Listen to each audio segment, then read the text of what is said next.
안녕하세요. 말씀 베이커리 185번째 시간 기도하심으로 시작하겠습니다. 거룩하신 주님 감사합니다. 주님의 말씀을 묵상합니다. 성령님께서 말씀에 조명이 되어 주시옵소서.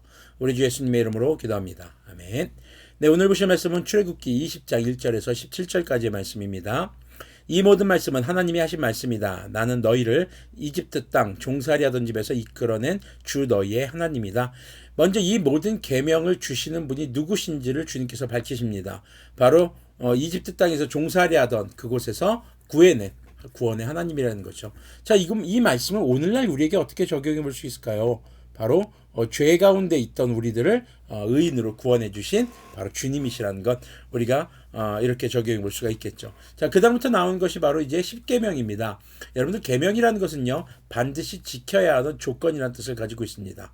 그래서 오늘 말씀의 제목이 반드시 지켜야 하는 조건 10가지. 물론 10가지의 계명이 전부는 아닙니다. 그런데 아주 대표적인 10가지의 계명이 출애굽기에 등장을 하죠. 자, 첫 번째 계명을 보면은요 너희는 내 앞에서 다른 신들을 섬기지 못한다. 자, 다른 신들을 섬기지 못한다. 지금 이 사람들이 이집트에서 나왔어요. 이집트에는 수많은 신들이 있었습니다. 태양신부터 시작해서 그들의 사람 몸에다가 짐승의 머리를 얹어놓은 여러 신들이 이집트에는 존재했었죠. 그래서 다른 신들 외에는 하나님밖에 없다라는 것을 하나님께서는 이집트에서 10가지 재앙, 홍해를 가르치는 사건, 각종 기적들을 통해서 알려주신 거거든요. 그리고 여기서 못 받고 있는 겁니다. 너희는 내 앞에서 다른 신들을 섬기지 못한다. 자, 그런데 그것과 연관해서 이 계명이 이어집니다. 너희는 너희가 섬기려고 하는 위로 하늘에 있는 것이나 아래로 땅에 있는 것이나 땅 아래 물속에 있는 어떤 것인지 그 모양을 본떠서 우상을 만들지 못한다. 이집트에서 이랬었죠. 태양부터 시작해서 일월성신, 태양, 달, 별 그리고 당시의 모든 짐승들의 모습을 신상으로 만들어서 섬겼던 모습이 있었습니다. 너희는 그것들에게 절하거나 그것들을 섬기지 못한다. 나 주 너희의 하나님은 질투하는 하나님이다. 나를 미워하는 사람에게는 그 죄값으로 본인뿐만 아니라 3, 4대 자손에게까지 벌을 내린다. 그러나 나를 사랑하고 나의 계명을 지키는 사람에게는 수천 대 자손에 이르기까지 한결같은 사랑을 베푼다. 자, 주님께서는요 지금 우상에 대해서 굉장히 강력하게 경고하십니다.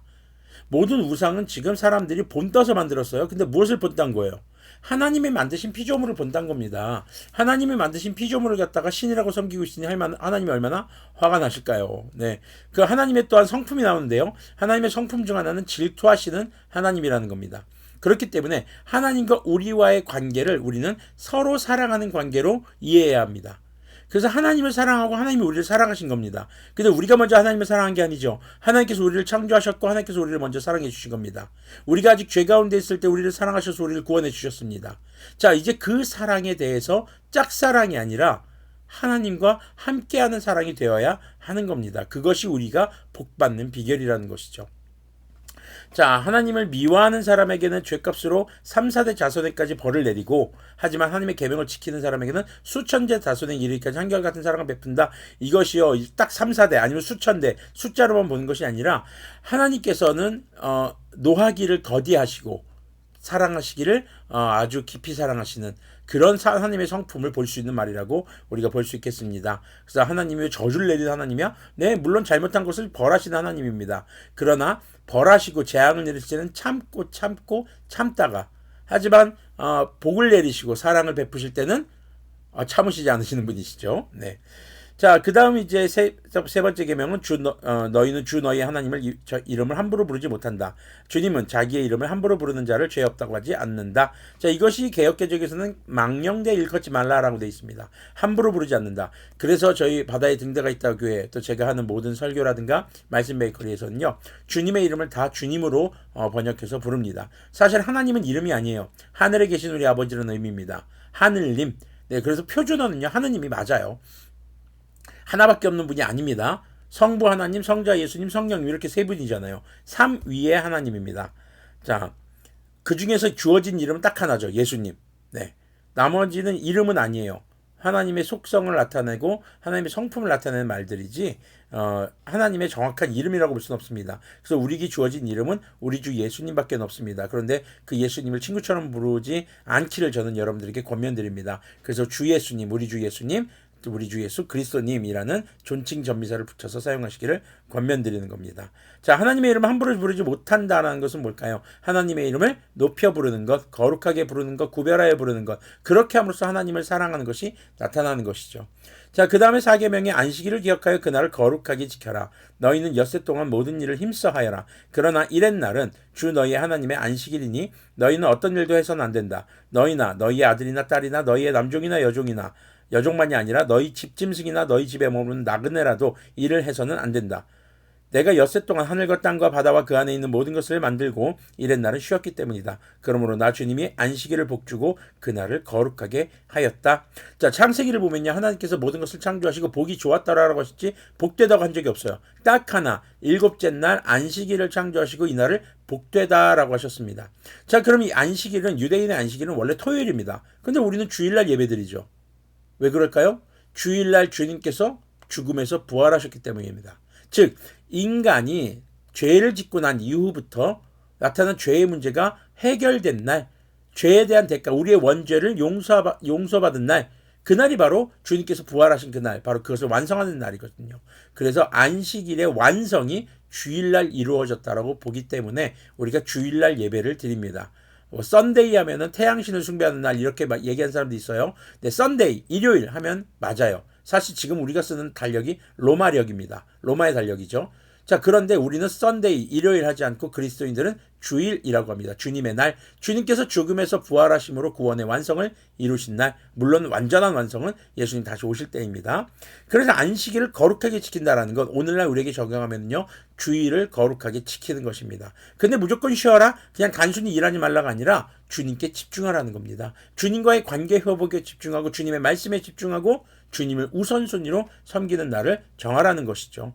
자, 그리고 이제 이렇게 1계명부터 4계명까지는 주님과의 관계에 대한 계명이고요. 그리고 5계명부터 10계명까지는 이웃과의 관계에 대한 내용입니다.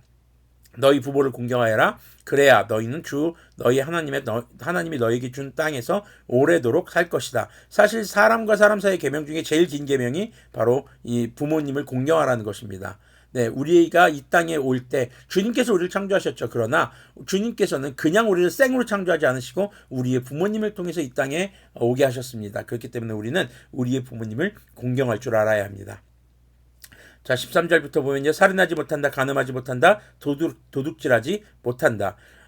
너희 이웃에게 불리한 거짓 증언을 하지 못한다. 너희 이웃의 집을 탐내지 못한다. 너희 이웃의 아내나 남종이나 여종이나 소나 낙이나 할 것 없이 너희 이웃의 소유는 어떤 것도 탐내지 못한다. 이 계명을 종합해 보는 것이 바로 내 이웃을 내 몸과 같이 사랑해야 한다라는 계명이 되는 것입니다. 자, 남의 것을 탐을 낸다. 남의 것을 탐내는 마음조차도 우리는 가져서는 안 된다는 것이죠. 이 얘기는 뭘까요? 무슨 무욕의 상태? 이것이 아니라 하나님께서 주신 것에 감사하는 상태를 말합니다. 하나님께서 주신 것에 만족하는 상태를 말합니다. 인간은 욕심이 많은 동물이고 만족을 모르는 동물이라고 얘기합니다. 다 그것이 본능을 따라 살기 때문이죠. 그렇기 때문에 주님께서는 우리의 죄된 본성, 바로 죄성을 따라 살지 못하도록 하나님이 계명을 주신 것이죠. 그래서 자연스럽게 생기는 계명이 아니라 지켜야 하는 조건이라는 계명을 붙이심으로써 이건 의무적으로 해야 한다. 너희들이 하고 싶은 거 알아. 너희들 저거 갖고 싶지, 저것도 먹고 싶지, 저거 빼앗고 싶지, 남의 거 탐나지. 그런데 그렇게 해서는 안 돼 라고 하면서 지켜야 하신 계명을 주신 것이죠. 오늘날 많은 범죄들이 바로 이 계명들을 어기기 때문에 사실 나타나는 것이죠. 타인의 생명을 함부로 해치는 것, 타인의 소유를 탐내는 것, 타인의 삶의 환경을 부러워하는 것. 네, 우리가 부러워해야 될 것은요, 우리가 갈망해야 될 것은요, 하나님과의 관계입니다. 좀 더 하나님을 알아가는 것, 하나님과의 관계를 더욱더 깊이 가지는 것, 그것에 대해서는 여러분들 욕심내십시오. 그러나 이웃의 것에 대해서 욕심내지 마시고 하나님께서 여러분들에게 허락한 것이 아닌 것에 대해서 욕심내지 않기를 바랍니다. 이것이 우리뿐만 아니라 우리의 자손들도 복받는, 그렇게 하나님 안에서의 복을 누리는 그런 비결이 된다는 것을 우리가 기억했으면 좋겠습니다. 자, 그래서 이 10계명은요, 크게 두 가지의 계명으로 나눠집니다. 예수님께서 강조하신 계명이죠. 주 너희의 하나님을 마음과 뜻과 목숨을 다해 사랑하고 내 이웃을 내 몸과 같이 사랑하라.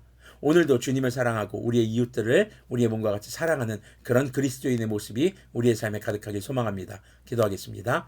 거룩하신 주님 감사합니다. 주님의 계명을 따라 하나님을 사랑하며 우리의 이웃을 사랑하는, 그리고 나 자신도 사랑할 수 있는 그런 우리들이 되게 하여 주시옵소서. 그렇게 하나님 사랑, 이웃 사랑, 나를 사랑, 하사나사 이사를 우리의 삶에 실천하는 그런 거룩한 주님의 자녀들 되도록 긍휼을 베풀어 주시옵소서. 우리 주 예수님의 이름으로 기도합니다. 아멘.